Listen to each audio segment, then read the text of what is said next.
What's up, Painless Flipping podcast listeners? Before we dive into today's episode, I've got something special for you. Recently, I had the pleasure of joining an amazing podcast, and I wanted to share that conversation with you all. It's a fantastic discussion you won't want to miss. So without further ado, let's jump into that crossover episode and hear what we had to say. Enjoy. Love it when people are telling me that, like, oh, they're doing like 20 deals a year, or 30 deals a year, 40 deals a year. I'm like, that's fantastic. And eventually I hope to be doing that many, but like sometimes you also got to ask, what are they making per deal? Like, Right. I don't know that somebody's making my margins of six figures on average per flip. You know, the next house that I have coming up, it's a big house. It's 6,000 square feet. We got it. The purchase price was 565, putting 300 into the rehab, but it'll sell for probably 1.2, and so I'll probably make 200 or 300,000 on that one. That's going to take 6 or 7 months total from closing to closing, but at the end of the day, it's still like a six-figure win. So I would say, like, people should focus on getting quality deals rather than just getting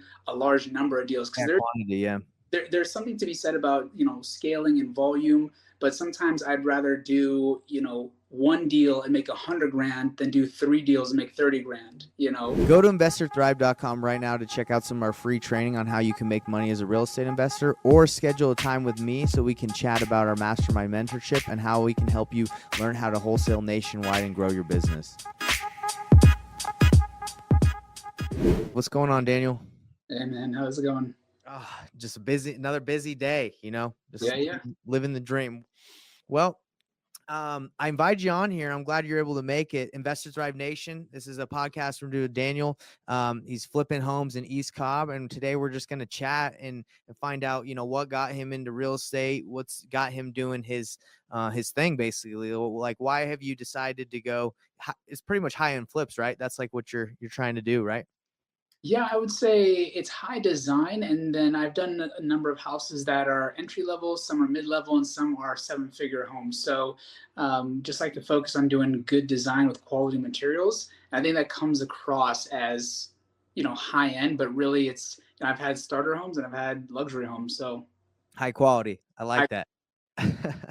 Sweet. Well, Investor Thrive Nation, thanks for tuning in. Please like, subscribe, hit the bell icon. And for people that are watching live right now, thanks for tuning in. If you have questions, ask your questions. And at the end of the podcast, we can answer them. Any questions you have for Daniel.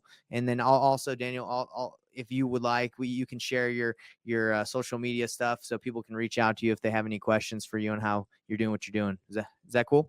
That works. Okay, so let's just dive right into it, man. So what got you into real estate? I know you were probably doing something else before flipping, right? I was in banking for 10 years on the trading floor, so pretty fun time, so from 2012 to just recently when I went full-time real estate.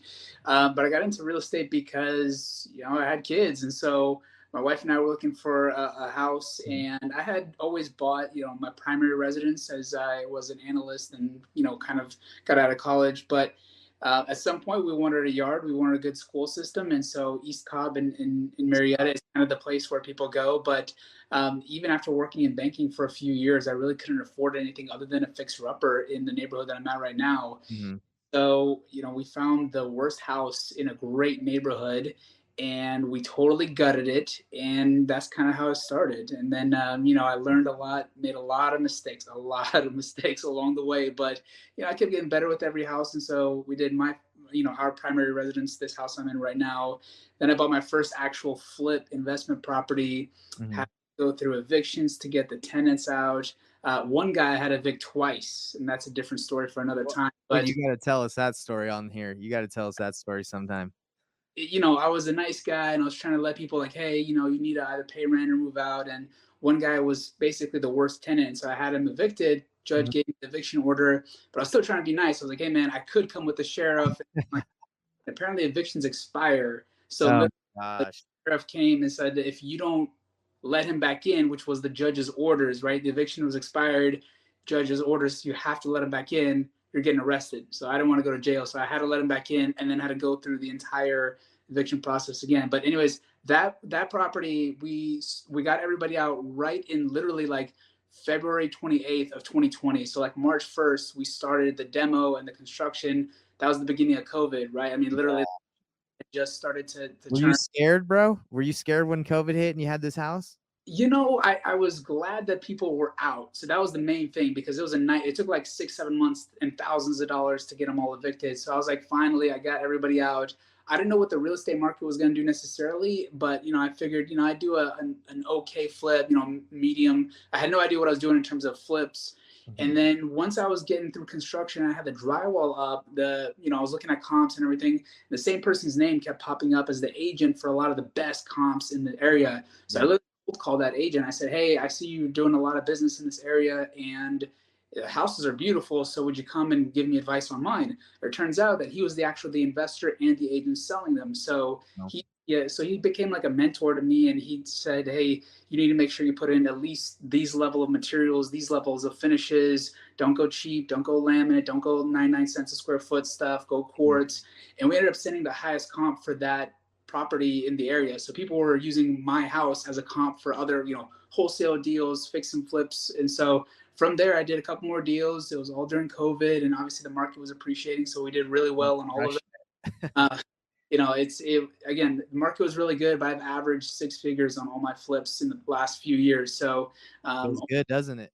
yeah, it feels good. A lot of them, they were all full guts though. So only just recently did I do my first flip that was literally cosmetic. I did new carpet, new paint, changed the light fixtures, the doorknobs, just basic stuff.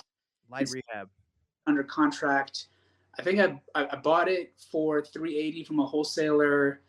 Put like 20 grand into it for the cosmetic stuff, and we just got under contract at 510. So that'll Oh be yeah, after commissions and everything, probably like a 60, $70,000 profit for just a cosmetic deal. bro, and that's like was it like a 3 month hold time or 4 months? How long did you hold on to it?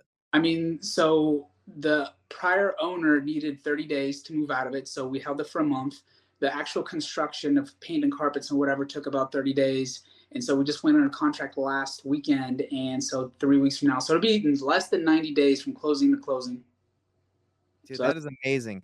And that's why wholesalers are so useful for us. Like I'm flipping right now, but also like we wholesale, but now we're keeping a lot because as a wholesaler, I would be like, look, I'm just trying to make 10 or 15 or 20. So that wholesaler probably made that and gave it to you, and you're gonna make 60 with about a month of work, like of yeah. actual legit work. Um, it's awesome, isn't it? Yeah, and I think that people really underestimate like networking, right? It's like I try to get to know every single wholesaler operating in my area because they might have a deal at some point that, oh yeah, we did a deal like 3 years ago and now we're doing another deal, right? So the more people you know, obviously the better. But then at the same time, I make offers to wholesalers the same way like I make offers to, for sale by owners or some Yes. on the MLS, right? So the wholesaler initially, I think he was asking like 420 and I got him down to like 380.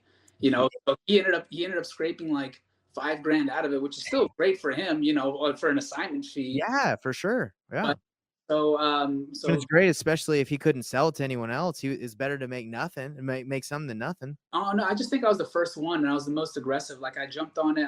I actually started with a low ball offer at 350, which I knew he wouldn't take, but like he Yeah. started at 420, I went 350, we met somewhere in the middle, like 380. Good And so job, man. he still made a $5,000 assignment fee, which is nice. But it was still a good deal, and I'm looking at other deals that he's got as well. So it was a nice story. So that's That's that's basically the real estate journey. It started with my own personal house, and now we're doing. I think if I close this will be the fifth deal I did in the last 12 months, and I'm hoping to do another five before the end of the year. I think that's awesome, man, because as I started out wholesaling and I'm teaching you like how to find those leads and stuff like that. But as a wholesaler, like you have to do more deals and you're getting like less, your assignment fees aren't always that big. They're like average of 15 to 20. But what you're doing is you're like, hey, I don't need to be doing 5 flips a month yet, right? You're like, let me do one or two, work my way up and I'm making big spreads, right? Yeah, So that's awesome. And that's kind of what we've been doing too, is we've been sprinkling flips in with wholesales. Like we have a flip closing tomorrow that is 88K that we're making on it. And same situation as you. Bought it, carpet paint, listed, gone within 3 months, 90 days, you know? perfect. That's awesome. Yeah, Yeah. listen, I love it when people are telling me that like, oh, they're doing like 20 deals a year, 30 deals a year, 40 deals a year. I'm like, that's fantastic. And eventually I hope to be doing that many, but like sometimes you also gotta ask, what are they making per deal? Like Right. I don't know that somebody's making my margins of six figures on average per flip. You know, the next house that I have coming up, it's a big house. It's 6,000 square feet. We got it. The purchase price was 565, putting 300 into the rehab, but it'll sell for probably 1.2, and so I'll probably make 2 or 300,000 on that one. That's going to take 6 or 7 months total from closing to closing, but at the end of the day, it's still like a six-figure win. So I would say, like, people should focus on getting quality deals rather than just getting a large number of deals, because Yeah, quantity. Yeah. there's something to be said about scaling and volume. But sometimes I'd rather do one deal and make 100 grand than do three deals and make 30 grand. It's still Yeah. the total dollars of profit, but it's fewer times you gotta get financing. It's fewer times you gotta send your painter to a house or your electrician or whatever else. So I try to focus on bigger tickets, even if that means fewer of them. And I'm in agreement with you because average wholesale fee for most people it's like 15K. Some people in California they're like at 70, right? It depends on the market you're in, Sure. um but yeah, you do 5 or 10 wholesale deals a month. That's 5, 10 deals you have to take to title. You got to like make sure everything is going smooth. Um I don't know. Do you know who Jerry Norton is? Do you follow him at all? Like seen any of his YouTube videos? Seems familiar. I've probably seen him around, but I don't actively follow him. Yeah, it's all good. So he's one of my mentors and he flips high luxury, like high end stuff in the millions, 2 millions, 3 millions. And I think his average, he was selling me like on one flip, he made like 2 million on a flip, right? So just look at that. Like, okay, you can be a wholesaler and you can do 10, 15 deals a month, or you can spend your whole year on one giant flip and then be done and be like, make more than you probably would have as like doing all that volume, right? Yeah. Yeah, exactly. I mean, so the big one that I'm working on right now could be 2 to 300,000. It's a lot of square footage. It's a lot of big ticket items, right? And it's going to be a seven-figure flip. So I hired a designer, I hired an architect, make sure that I'm not just drawing this in crayon and trying to think of things that I like. I want professional help. So between Right. agent, who's more like my mentor, he plugged me in with a lot of his teams, his architect, his designer. So this thing's gonna be sick. And I'd rather do, a few of those. I'd rather do two or three of those, make a half mil a year and be, really well positioned than do 10, 15 deals where I'm scraping 30, 40, 50. Not that that's a place to start, but it's just my personal preference. Yeah, and what you're saying, what I'm saying, it's not bad for anybody that does whatever model. I think it's risk tolerance, right? Right. Like you are willing. Some people wouldn't want to be holding on to a house at 500,000 and putting in 300. They might feel like that's really risky. But for you, you're like, hey, the reward is there, and I got to do like you said, maybe less work than 10, 15 deals to get that amount of money, like that profit. And I think you're positioning yourself really well because if the market, they say it's cooling down, we'll see what happens. But your homes that are done with high quality, high end quality, like they're gonna sell before, like faster, or gonna be more, I guess, sought after than someone that does a crappy job. Especially when the market cools, they're gonna want the best houses. I think so. I think, the things that I've been taught have been the three P's, right? There's product, placement, and price, right? The price you should be determined by your market, and so I won't spend too much time on that. Like you obviously shouldn't overprice, otherwise you're going to sit on the market. If you underprice, people are going to think there's something wrong with the home. So price in line with the comps. Placement is all about staging and photography, right? You see a lot of people that use their iPhone and have an agent do iPhone photos, and Yeah. those are terrible, right? And that's just not going to excite anybody when they see the house, or they do cheap virtual staging. Like you're selling, the way my agent says is you're selling more than just sticks and bricks, right? You Yeah. need the idea of the home, and that comes with staging, that comes with photography, with placement. And so we've got a really good staging company. And I'll be honest, it's probably one of the most expensive staging companies on this. Cosmetic one, I spent 4,200 on staging, which is more than I spent on paint, which is more than I spent on carpet, right? The Wow. staging alone is 4,200, but it looks incredible. We had so many showings, right? Is that the one that you just listed? You just told me that is under contract? Yeah, exactly, That thing exactly. looks awesome, man. That Yeah. thing looks really good. So sorry, this is my 3-month-old in the background. If you can hear, I um, I actually can't hear, so it's all good. but product is the biggest thing, right? And for me, I like the total gut jobs, because when you're flipping a house, it's hard to decide. Okay, well, I'm gonna keep the roof. I'm gonna change a couple of the windows, but I'm gonna paint the cabinets, right? When you go kind of, it's not new, but it's old, but it's been painted. Those are the hardest ones because you got to decide, if I'm gonna spend $1, am I gonna get it back? Is there gonna be $2 of return on that? But when you do a full gut, man, you're not saving the flooring, you're not saving the kitchen or the bathrooms or anything. You're going to change the roof, you're going to change the windows. It makes it easier to budget too, because you can do a line item by line item. There's no surprises because you've already budgeted for a roof. Even if there weren't any leaks, to get that top dollar, to get that product, to get that high quality finish, you're going to need a new roof. You're going to need a new windows. You're not just going to paint the old wooden windows. You're going to go with quartz instead of level 1 granite that you see sometimes people do. So I think it's just a lot easier mentally when you go for a full gut, because there's no surprises. You just budget for brand new everything, brand new HVAC and water heater. Like unless it's been changed in the last couple of years, buyers just want the new water heater. It costs you $1,000, but it's part of the entire package of a basically brand new home, right? So that's what I'm talking about when it comes to like the top product. And that's interesting because you're right. Like when I was just looking at a house. Me and my wife is from Canada, and we were looking at a home that we're possibly potentially going to buy. Or we're always looking, right? Because we want a vacation home in Canada. And when you see that new water heater on there or the new AC or whatever, you're like, ooh, it's nice. You feel like you're getting like literally a brand new house, even though it was built in the 50s or 70s or whenever. Yeah. And I mean, like, it's a lot easier when, you're doing like your seller's disclosures, right? New HVAC, new windows, new water heater, new electrical, new plumbing, new electrical panel, right? I've had to replace concrete driveways. And when you have a product that is done well, right? Mhm. It stands head and shoulders above everybody else. So like you said, even if the market does rebalance or cool off or whatever, buyers are going to gravitate to something that's turnkey and that's Yeah. done well. And I can rep to them that yes, all of this is brand new and is warranted. And if there's ever an issue, here's a company that did it. They'll stand behind their work. Yeah, there's power to that for sure. And I think I'm excited for you because I think you're well positioned with the skill set you have. And another thing is by going for those complete gut jobs, I'm sure your competition to get those deals is lower. I mean, I'm sure there's flippers that are like, don't want that, right? They're like, oh, that's scary. Or have you kind of noticed that maybe by going for like bigger rehabs, like there's less competition on those? Yeah, and I think especially in the East Cobb neighborhood. So for anybody watching who's not familiar, East Cobb Marietta is a really family-friendly neighborhood. It's got some of the top schools in the state, and so the starting point for a lot of flips out here in the suburbs, I mean, a fixer goes for 400,000 or 500,000 plus, right? So that already eliminates a lot of the competition because the folks working inside the city of Atlanta, a fixer there might be 150 to 250 to 300 depending on the location and the size. So just at a higher price point, there's fewer people swimming with these kinds of entry level tickets, and then it's a higher rehab on top of it, right? So all in investment can be easily north of 600,000 total, right? Wow. So on average, we're not talking about your cosmetic lipstick job.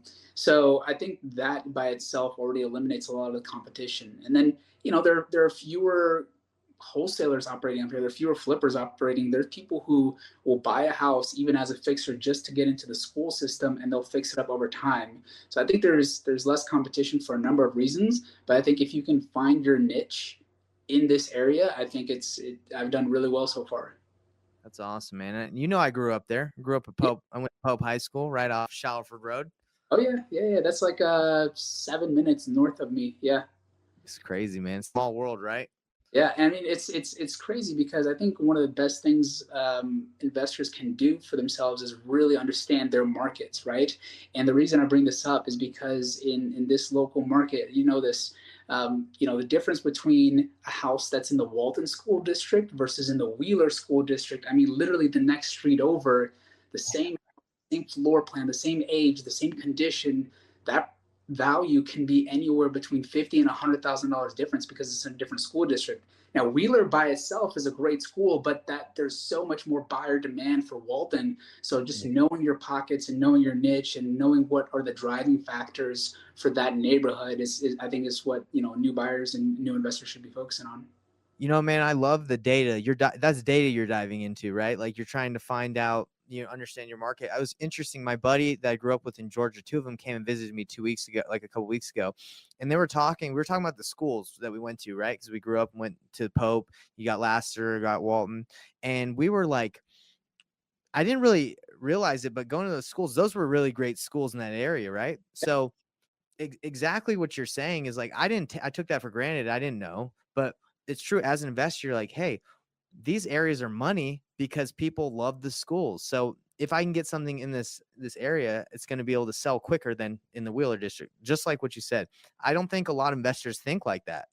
So how did you kind of get that mindset if you're of knowing that those are the schools that demanded the highest I guess return? I just looked at who was charging the highest prices, right? If you looked at, some of the things, if you just pulled up the MLS locally here and you saw one house that's in Walton, one house that's in Wheeler, without knowing which of the school districts it fell in, you'd be like, oh, this house is $100,000 cheaper. I should go after that one, right? And like, oh, this one's $100,000 more expensive. Nobody's going to buy that one. And then it ends up selling faster than one in Wheeler. And you start diving into it, and it just kind of becomes a very apparent pattern that people want that school district, right? And so if you're someone so like the cosmetic one that I'm doing right now, I'll be honest, there's a big power tower right behind it. It's kind of Yeah. got a steep grade, and because I didn't do a lot of the systems updates, it was just a very cosmetic refresh. We only listed it at 500. We got a couple offers right at 510, so we priced it appropriately.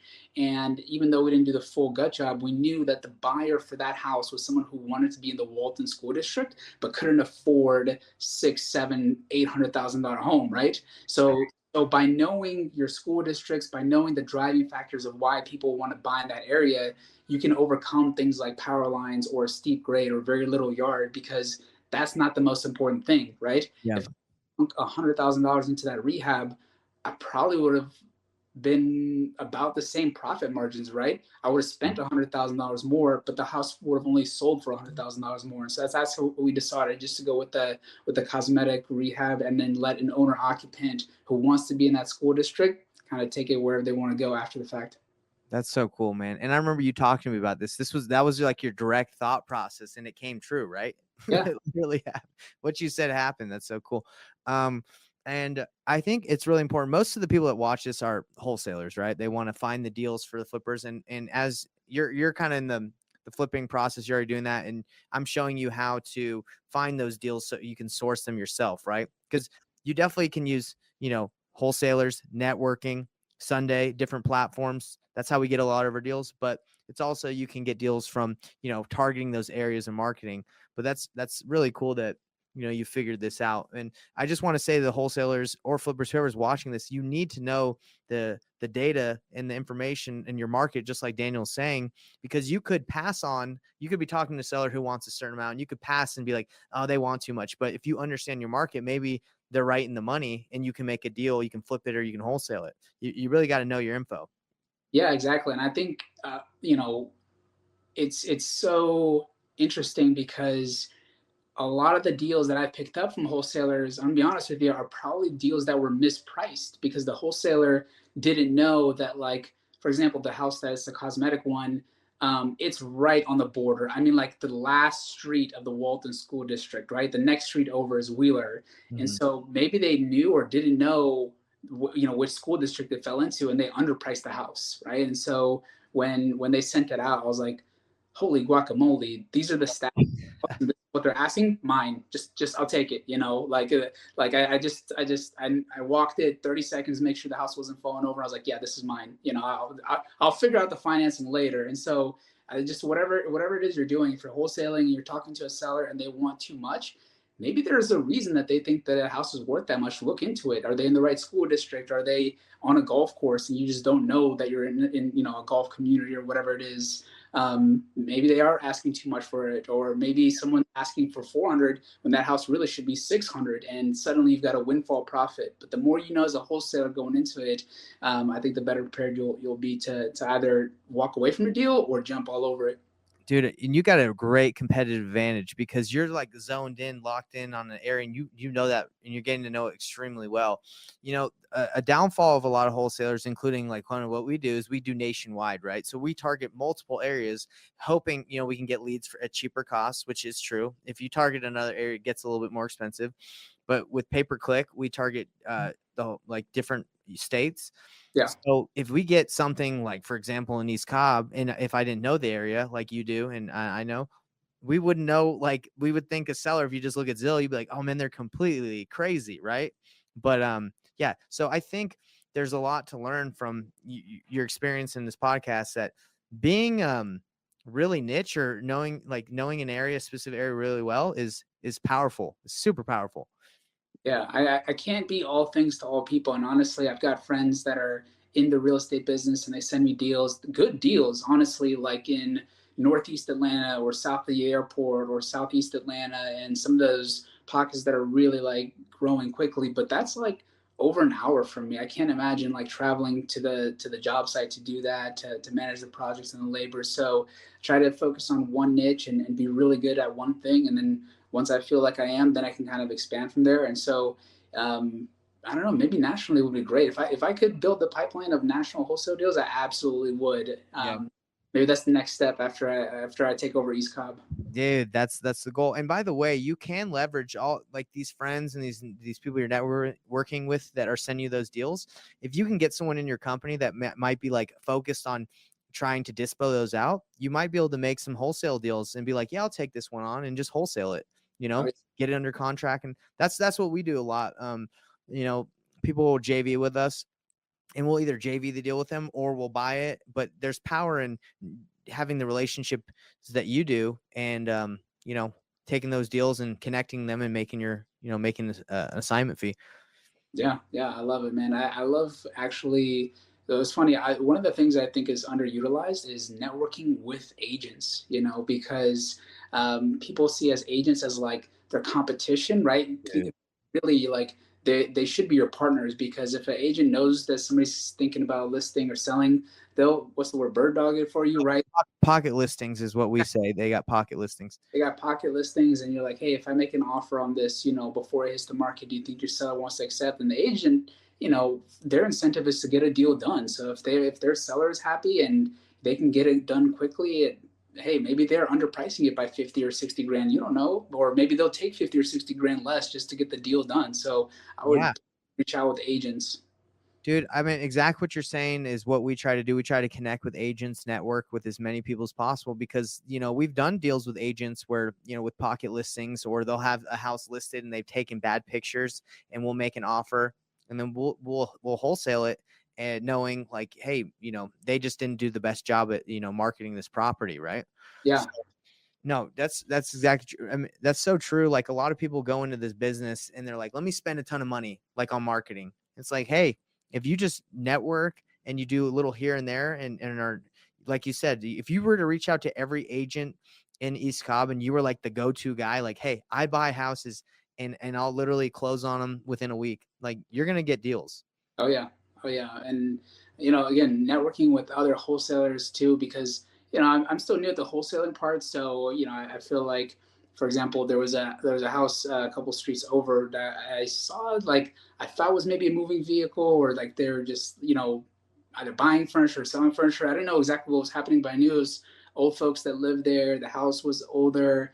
And I turned it to one of my wholesale buddies. I was like, hey man, can you go run this down for me? Like if you can get it under contract, I'll pay you an assignment fee, whatever, 5-10 grand, and then we both get a deal. Like he's the expert at negotiating and calling and the scripts, and I'll get there myself eventually. But for right now, I was like, man, I saw this deal and I'm not afraid to turn it over to this wholesaler because he and I have a good working relationship. If he can get it under contract for me, then I know he's going to show it to me first and that we can do a deal. And if I can't do it and he still wants to wholesale it to somebody else, he's Right. got investors that can, he can dispo too. That's awesome. So you're like, hey buddy, track this bad boy down for me. Yeah, why not? Because they're the experts at it and they do a lot of deals. And I've never seen people like try to, we have VAs and we have cold callers and we have skip tracing, and I feel like nobody has ever thought about, hey, here's a house, it's on my block. I know the old folks that are living are thinking about moving, maybe not.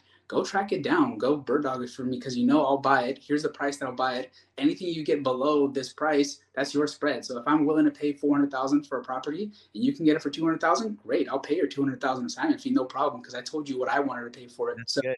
you know, And I know a new wholesaler, experienced or new, would love that. They'd be like, "Oh, you're telling me if I can get this house for this price, you'll buy it? Okay, let me just go try and negotiate it."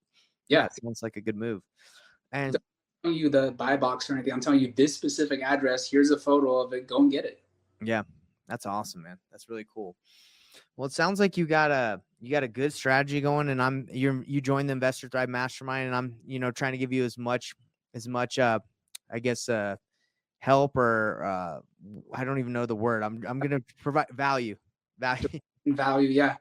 Yeah, mentorship and value, because I want to help you succeed, man. Because I really believe like you can use the different platforms that we use, and you can use leverage your relationships to get deals. But I also believe that with targeting those specific areas with either mailers, cold calling, and just pulling those lists in the area, you're gonna be able to get some deals out of there.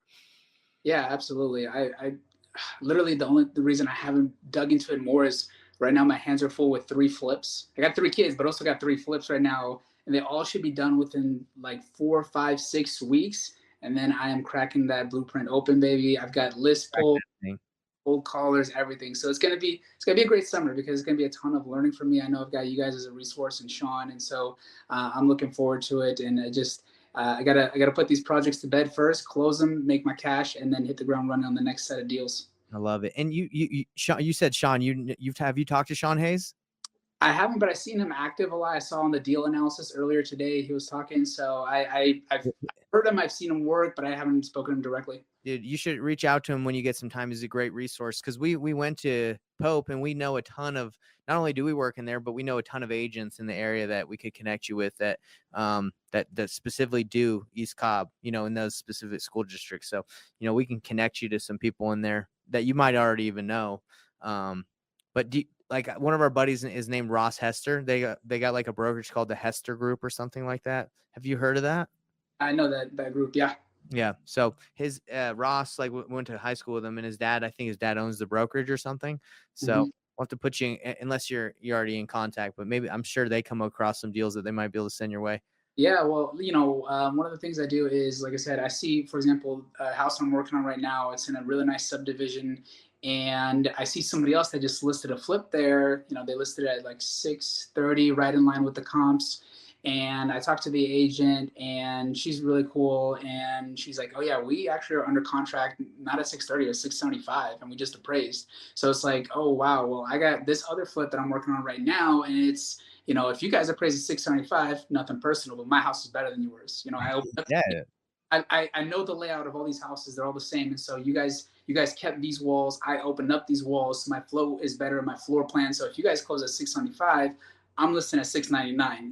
And just having those relationships and that information is crucial because it's market intelligence, and it's about, like I said, going back, is are you priced appropriately relative to the Mhm. comp? And so it's just I think we're saying the same thing over and over, but it's a huge relationship business.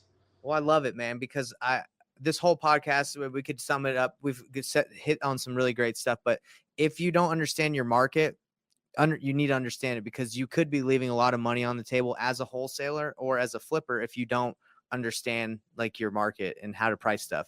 So Yeah, it's been absolutely. awesome, man. Well, I'm here to help you out, and I'm glad that, we have this working relationship, and I'm excited for your growth.